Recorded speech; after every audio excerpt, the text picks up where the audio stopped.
morning, students. Yesterday we learned about the structure of skeletal muscle. It is found in the sarcopenia. Today we are going to learn about structure of two regulating proteins, the actin and the myosin. That children, yesterday we said that light band contains a protein called as an actin.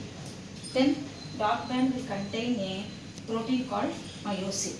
Yes, we see now the structure of an actin filaments. This actin filament consisting of a 2F actin molecules which are of helically bound to each other, which are coiled to each other.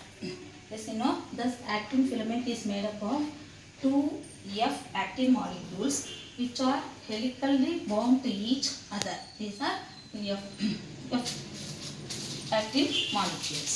Yes, each F actin molecule is an polymer of monomeric globular actin molecule. See here, each F actin is made up of a polymer. Polymer means many. Polymer of monomeric globular actin molecule. Yes. Next, we see two more filaments of another protein. Two more filaments of another protein called as an tropomyosin run close to that of the F actin molecules. See here, the blue color one is a tropomyosin. The two filaments of another protein called as an tropomyosin run close to that of the F actin molecules. Yes, up to this we understand. The troponin will be present on tropomyosin at regular intervals. Troponin is present on tropomyosin at regular intervals. Yes, this troponin contains a 3 polypeptide active sites that is known as a TNT, TNC, TNI. Understood? The troponin is present on tropomyosin at regular intervals. This troponin contains 3 polypeptide active sites. Then they are known as a TNT, TNC, TNI. Yes, the TNT binds with that of the tropomyosin. TNI is inhibits myosin heads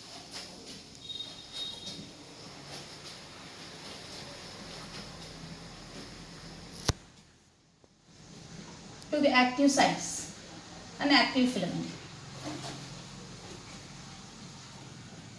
Then TNC,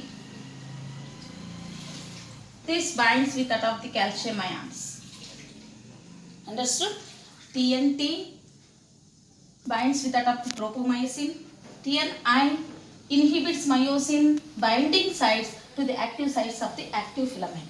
Then TNC binds with that of the calcium ions. When there is no calcium ions bind with that of the TNC, the tropomyosin and the troponin will be blocked over the active sites and actin filaments. Then if there is a calcium ions binds with that of the TNC, then the tropomyosin blocking portion will be pulled away from the active sites. Let them open for the heads of the myosin and the bind with that of the active sites and active filament. Imagine if there is no calcium ions bind with that of the TNC, troponin and tropomyosin close at the active sites and the actin filaments. If there is calcium ions bind with that of the TNC, their troponin and tropomyosin opens. Then let them explode to the active sites to bind with that of the myosin heads. Yes, so they are called tropomyosin. Troponin and tropomyosin are the regulatory proteins because of their role in masking and unmasking of the active sites and the actin filament. Yes, that you understood well the structure of the actin filament. Now we are going to the myosin filament. Each myosin filament is a polymerized protein. that it is many monomeric proteins such as meromyosins called as a meromyosins formed as a thick filament. These have the meromyosin filament have an head part, arm part and the tail. See here there will be a two heads and the two short arms and there will be a only one tail. They coil together and form a only one tail. Imagine that a myosin filament is a polymerized protein. Many monomeric proteins form that called as an meromyosin as an one thick filament. This meromyosin filament has a part called as an head. This part is called as an head. This is a short arm, then a tail. Yes, this head and the short arm will have an heavy meromyosin. So they are called as a HMM. The tail have an less meromyosin. So they are called as an LMM, light meromyosin. Imagine this, the head and the short arm, that means half of the meromyosin filament will be at the Z line. Imagine this is a myosin filament. Half of the meromyosin filaments are towards the Z line. Imagine this is a Z line. Half of the these meromyosin filament are oriented towards the Z line. Then remaining half also moves the another side Z line in the same sarcomere part. Understood? Half of the meromyosin filament oriented towards the Z line, other half of also towards the Z line of other Z line in the same sarcomere part. Yes, that you understand. So that they can pull the actin filament from either side. The tails of these filaments, meromyosin filaments in A band are directed towards the M line. That you understood, this is a M line. Yes, the head, this head and the short arm projected outwards. They can project outwards at regular distance and angles from each other from the surface of this myosin filament. See here, like this. And this portion is called as a cross arm. This is called as a cross arm. Imagine the head and the short arm project outwards at regular intervals or regular distances and angles from each other from the surface of the myosin filament. The forming and cross arm. Projected parts is called as a cross arm. Yes, the head of the meromyosin filament have two parts, two sides. One bind with that of the active sites on the actin filament, one for the ATP binding site. This is an ATP on one side for actin.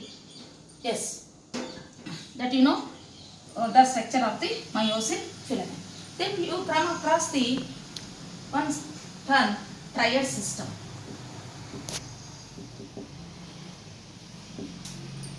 But you see the sarcolemma of many muscle fibers inserted and form and tubule. This is called T-tubule. Imagine the sarcolemma of many muscle fibers innervated and forms and transverse tubule in a sarcoplasmic reticulum. It is known as a T-tubule. This T-tubule with two sets of cisternae and two sides, two cisternae. These are cisternae. That you imagine sarcoplasm, when you run the sarcoplasmic endoplasmic reticulum, this part is called as a cisternae, vesicles. The T-tubule is nothing but the sarcolemma of the myelin fibers inserted into the sarcoplasmic reticulum and form the T-tubule. The T-tubule with the two sets of cisternae on two sides. The two cisternae, terminal cisternae at its ends form the triad system. Understood? T-tubule with the two cisternae at the two ends is called as a triad system. Then we come across one more term, motor unit. Motor unit. Motor neuron of a muscle fiber innervated into the telodendrite spot is known as a motor unit. The motor neuron connected with that of the muscle fiber is called as a neuromuscular junction. Yes, that you understood well, that two regulatory protons, triad system and the motor neuron. Tomorrow we are going to learn about the mechanism of muscle contraction.